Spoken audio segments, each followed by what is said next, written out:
સુરત શહેરના Limbayat police station વિસ્તારમાંથી પોલીસે તાજેતરમાં ઘરફોડ ચોરીના 3 ગુનાનો ભેદ ઉકેલીને ખૂબ જ પ્રશંસનીય કામગીરી કરી છે. પોલીસે આરોપીની ધરપકડ કરી તેની પાસેથી 10,07,000 રૂપિયાથી વધુનો મુદ્દામાલ કબજે કર્યો છે.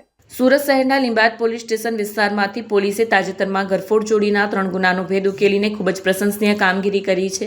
પોલીસે આરોપીની ધરપકડ કરી મુદ્દામાલ કબજે કર્યો છે. આ કામગીરી અંતર્ગત લિંબાયત પોલીસ ઘરફોડ ચોરીના 2 સિન્ડિકેટ ગુનામાં નાસ્તા ફરતા આરોપીઓને પકડી પાડવા માટે વર્કઆઉટમાં હતી. તેઓએ શહેરના અલગ અલગ વિસ્તારોમાંથી 50થી વધુ સીસીટીવી ફૂટેજની તપાસ કરી. સાથે જ પોલીસે હ્યુમન સોર્સ અને બાતમીદારોના નેટવર્કનો પણ ઉપયોગ કર્યો. પોલીસે આ મહેનત દરમિયાન આરોપીના ચોક્કસ લોકેશનની જાણ થતાં પોલીસ ટીમે ઝડપથી કાર્યવાહી કરીને આરોપીની ધરપકડ કરી. આરોપીની પાસેથી પોલીસે સોનાના ઘરેણાં કુલ 165.25 ગ્રામ અને ચાંદીના ઘરેણાં કુલ 126 ગ્રામ મળી કુલ 10,07,000 રૂપિયાનો મુદ્દામાલ રિકવર કર્યો છે. આ ઉપરાંત તેની પાસેથી 10,000 રૂપિયાની કિંમતનો એક મોબાઈલ ફોન પણ જપ્ત કરાયો છે. નોંધનીય છે કે લિંબાયત પોલીસે આ ઘરફોડ ચોરીના 3 ગુનાનો ભેદ ગણતરીના કલાકોમાં ઉકેલી લીધો છે.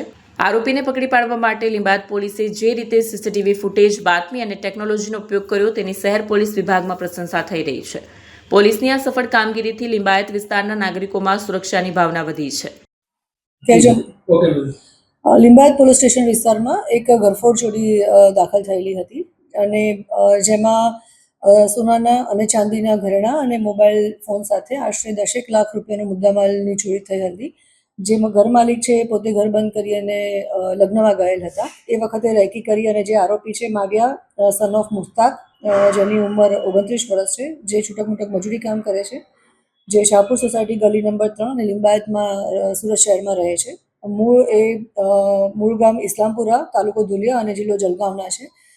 જે આરોપી છે એ અગાઉ પણ આવી ઘરફોડ ચોરી એના વિરુદ્ધમાં દાખલ થયેલી છે લિંબાયત પોલીસ સ્ટેશનમાં અને અન્ય પોલીસ સ્ટેશનમાં. પોતે જામીન પર હતો અને જ્યારે રેકી કરી અને ખબર પડી કે આ ઘર બંધ છે ત્યારે એણે રાત્રિ દરમિયાન ઘરફોડ કરી હતી, જેમાં આશરે 10 લાખનો સોનાના દાગીના અને ચાંદીના દાગીનાનો મુદ્દામાલ હતો. લિંબાયત પોલીસ સ્ટેશનના સર્વેલન્સ સ્ટાફ તરફથી કામગીરીના અંતે આરોપીને પણ અમે ઝડપી લીધેલ છે અને તમામ મુદ્દામાલ અમે રિકવર કરેલ છે.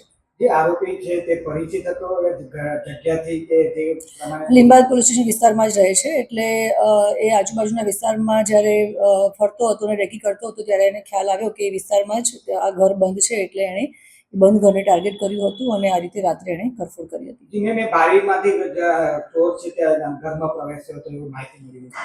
હા, એટલે એણે રેકી કરી હતી અને કઈ રીતે ઘરમાં પ્રવેશ કરી શકાય એ રેકીના અંતે એણે એવું નક્કી કર્યું કે આ વર્નેબલ જગ્યા છે કે જ્યાંથી તોડી અને ઘરમાં પ્રવેશ કરી શકાય એમ છે, તો ત્યાંથી એણે પ્રવેશ કર્યો અને આ રીતે એણે તમામ સોના ચાંદીના દાગીના સાથે 10 લાખનો મુદ્દામાલ ચોરી કર્યો હતો અને અમે તમામ મુદ્દામાલ સાથે આરોપીને પણ ઝડપી પાડેલ છે અને મુદ્દામાલ પણ રિકવર કરેલ છે.